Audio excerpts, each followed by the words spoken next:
रामपुर नाम के एक गांव में विकास नाम का एक किसान रहता था। राजू बहुत ही ईमानदार और दयालु था। राजू रोज अपने खेतों में काम करता था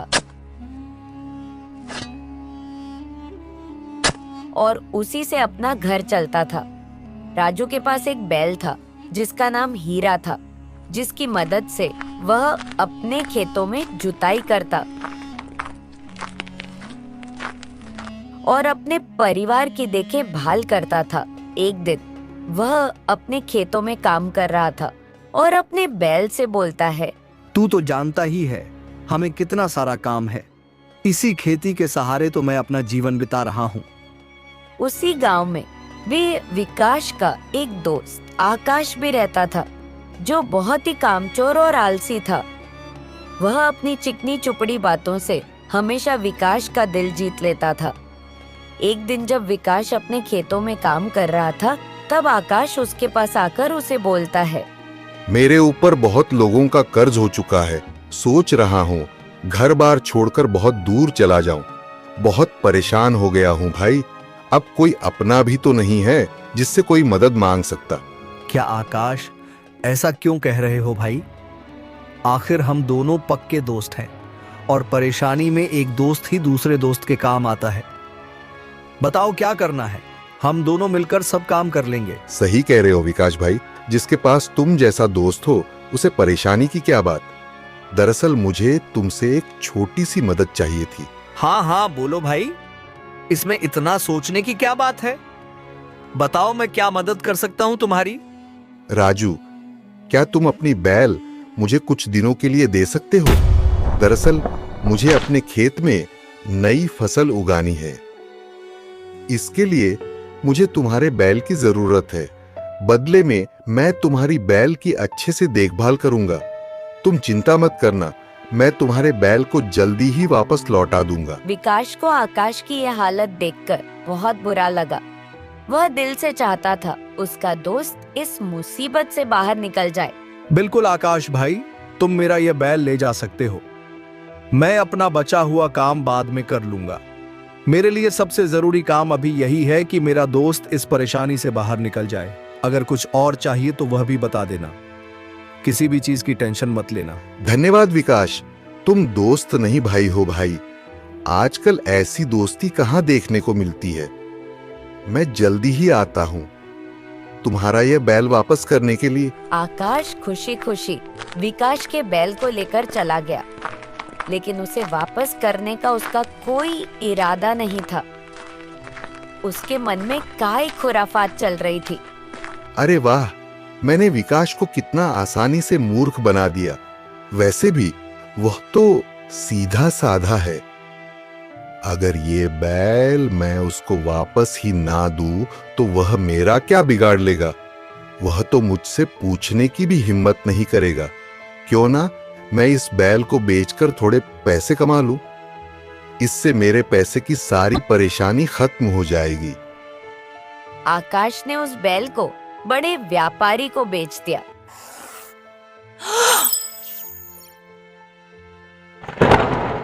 अरे वाह, आज तो मजा आ गया। इस बैल के तो अच्छे खासे पैसे मिल गए। कुछ दिन बाद विकास को उसके बैल की जरूरत पड़ी। उसकी फसल काटने और नई फसल उगाने का वक्त आ गया था और उसके पास दूसरा कोई साधन नहीं था। काफी दिन हो गए आकाश को मेरा बैल ले गए। अब तक तो उसका काम हो गया होगा। वह तो आया नहीं मेरा बैल वापस करने। चलो कोई बात नहीं, मैं उसके पास जाकर अपना बैल ले आता हूँ। विकास तुरंत ही आकाश के घर पहुँच जाता है। अरे आकाश भाई, तुमने कहा था मेरा बैल कुछ दिनों में लौटा दोगे। तुम्हारा काम हो गया हो तो अब मैं अपना बैल ले जा सकता हूँ ना? मुझे भी अपने खेत में काफी काम करना है। विकास भाई, अब मैं तुम्हें क्या बताऊं। वह बात यह है कि तुम्हारा बैल अभी थोड़ा बीमार है। ठीक हो जाने दो उसे, फिर मैं उसे पहुंचा दूंगा तुम्हारे पास। विकास को अपनी बैल की चिंता होने लगी। उसने सोचा कि अगर उसका बैल बीमार है तो थोड़ा इंतजार करना ही ठीक होगा। विकास ने उसकी बात पर भरोसा कर लिया और वापस लौट आया तो और उसने अकेले ही अपने फसल को काटा। कुछ दिन और बीत गए, लेकिन आकाश ने अभी तक उसका बैल वापस नहीं लौटाया था। विकास को खेत की जुताई के लिए उसकी बैल की जरूरत थी, इसलिए वह फिर से आकाश के घर गया। विकास, मुझे अपनी बैल की जरूरत है भाई। मुझे मेरा खेत जोतना है। क्या मेरा बैल अब ठीक हो गया है? क्या विकास भाई, मैंने उससे अभी अभी बाहर चरने के लिए भेजा है। एक काम करो, तुम कल आना। विकास को आकाश की बातों पर थोड़ा शक हुआ, लेकिन उसने एक दिन और इंतजार करने का निर्णय लिया और वहां से चला गया। रास्ते में उसे एक बूढ़ा व्यक्ति मिला, जिसने विकास को बुलाया और बोला, विकास बेटा, मैं तुम्हें रोज आकाश के घर जाते हुए देखता हूँ। शायद तुम्हें पता नहीं है कि आकाश ने तुम्हारी बैल एक बड़े व्यापारी को बेच दिया है। मैंने दूसरे गांव के एक बड़े व्यापारी के साथ देखा था। बेटा, तुम्हें उस दुष्ट आकाश की बातों में नहीं आना चाहिए था। बूढ़े आदमी की बातें सुनकर विकास की आंखों में आंसू आ गए। बाबा, मैंने तो आकाश को अपना सच्चा दोस्त माना था, लेकिन उसने तो मेरी दोस्ती का फायदा उठाया है। पर अब मैं ऐसा नहीं होने दूंगा। वह मेरा बैल खुद वापस लौट आएगा। बाबा, क्या आप मेरी एक मदद कर सकते हैं?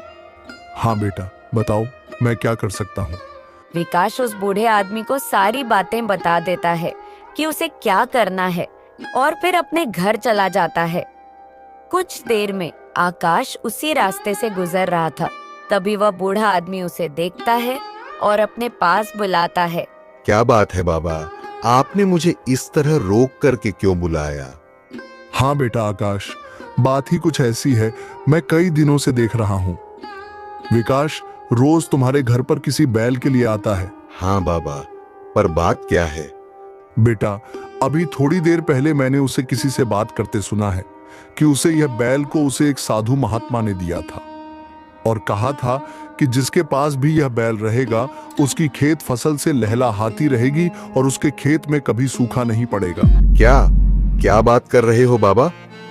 ए भगवान, हाँ मैंने क्या कर दिया? जरा से पैसे के लिए मैंने अमीर बनने का मौका गवा दिया। अभी जाकर उस बैल को वापस ले आता हूँ। बस उस आदमी ने उस बैल को कहीं बेच न दिया हो। आकाश उस बैल को लेने उस व्यापारी के पास पहुंच जाता है। जब वो उस बैल को देखता है तो उसकी जान में जान आती है। चलो, ये तो अच्छा है कि इस व्यापारी ने उस बैल को बेचा नहीं, लेकिन अब मैं बैल को लेकर जाऊं कैसे?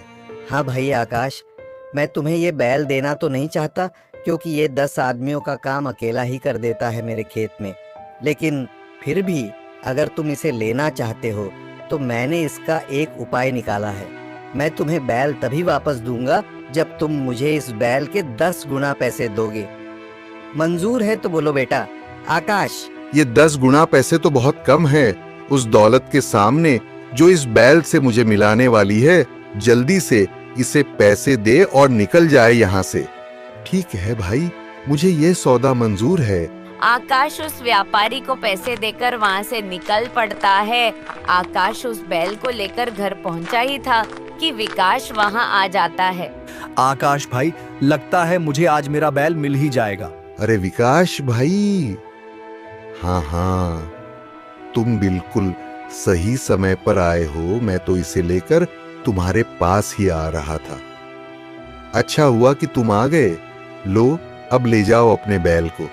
अब विकास अपने बैल को लेकर खुशी खुशी वहाँ से चला जाता है और नंदू बैल को ताकता रहता है। इस कहानी से हमें ये सीख मिलते हैं कि हमें किसी को धोखा नहीं देना चाहिए, क्योंकि धोखा देना सबसे बड़ा पाप है। दोस्तों, अगर आपको ये वीडियो पसंद आई हो तो इसे लाइक करें और अपने दोस्तों के साथ शेयर करें और सब्सक्राइब करना मत भूलना। Thank you.